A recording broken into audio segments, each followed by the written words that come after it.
Hello and welcome back to Geek. If you are new to the channel, please like and subscribe for all future content. Last night, Nick Ricciuta did a stream and he received a letter and email from an executive of one of the conventions that has been having Vic and so forth, and obviously, and how they're dealing with this whole kick Vic and I stand with Vic situation.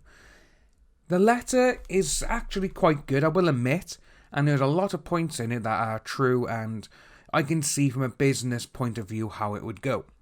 So, we're going to go straight into it, and we're going to pop on the screen now.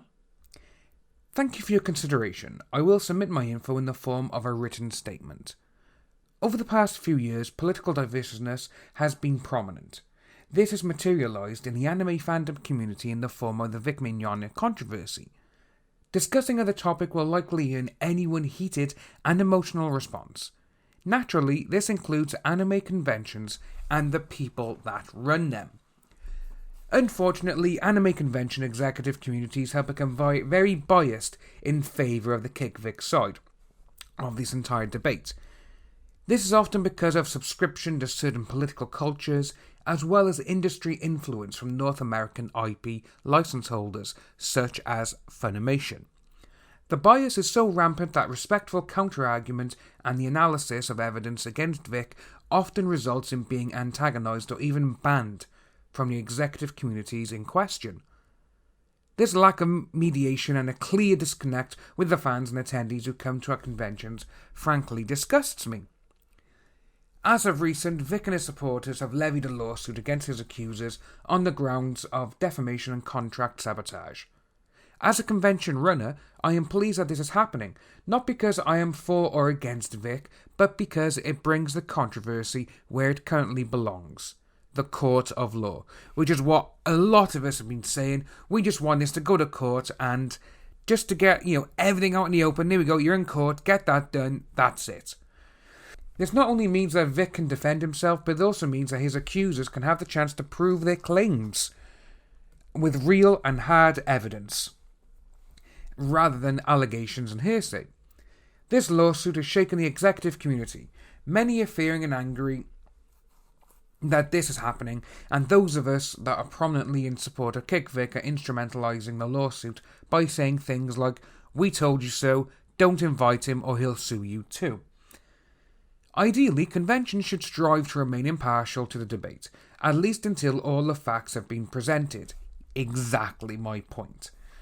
One of the conventions that I work for did not, you likely know which one I'm referring to, and it caused our attendance to significantly drop, all because some of our higher level staff accepted the information they were given as factual and picked a side long before we ever knew who was actually telling the truth.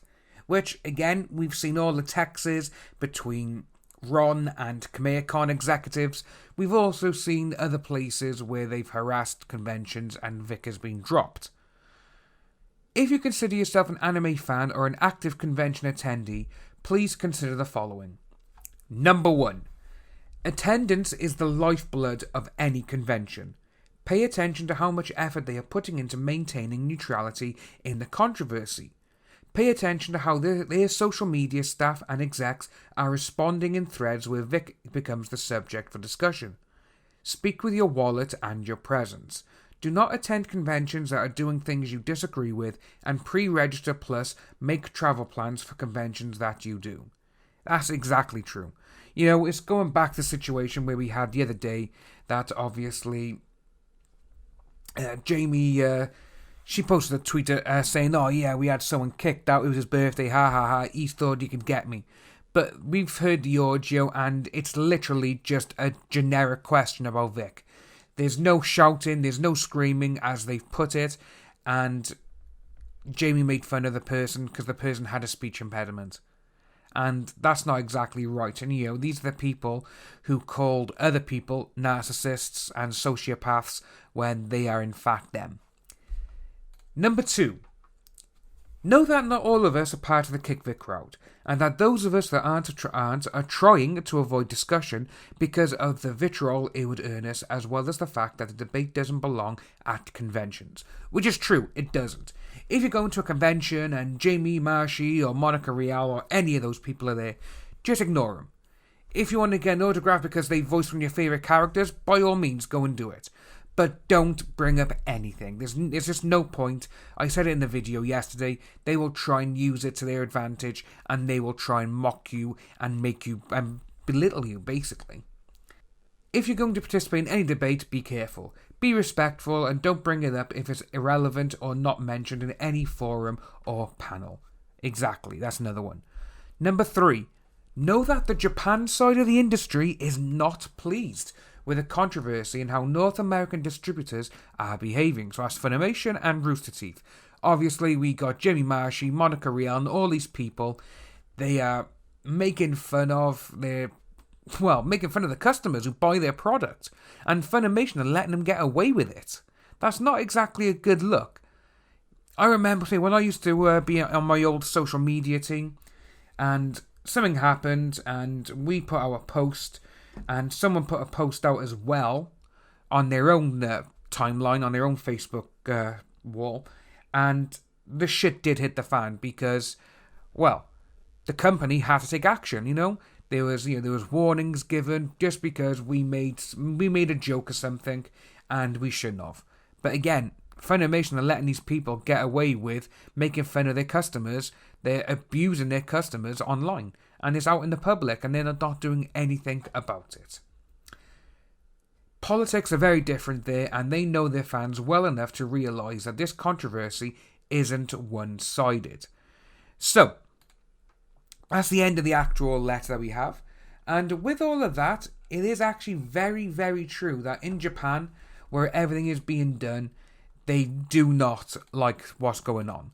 And one of the reasons I got with that as well, the way I'm thinking about it all, is that this will probably mean a lot of changes coming forward in the future. It wouldn't surprise me that if there is going to be any difference, that there could be changes for the anime in the community, mostly in the West from Japan.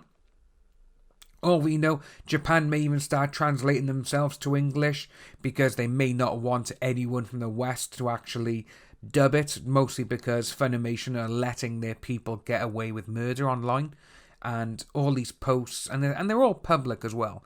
They're not just being hidden out of sight, And it'll be interesting to see how all this pans out now, when you got convention executives sending these kind of letters around as well. It does go to show that the conventions are like, well, no, we have a business to run. We're not going to listen to all this rubbish that's online.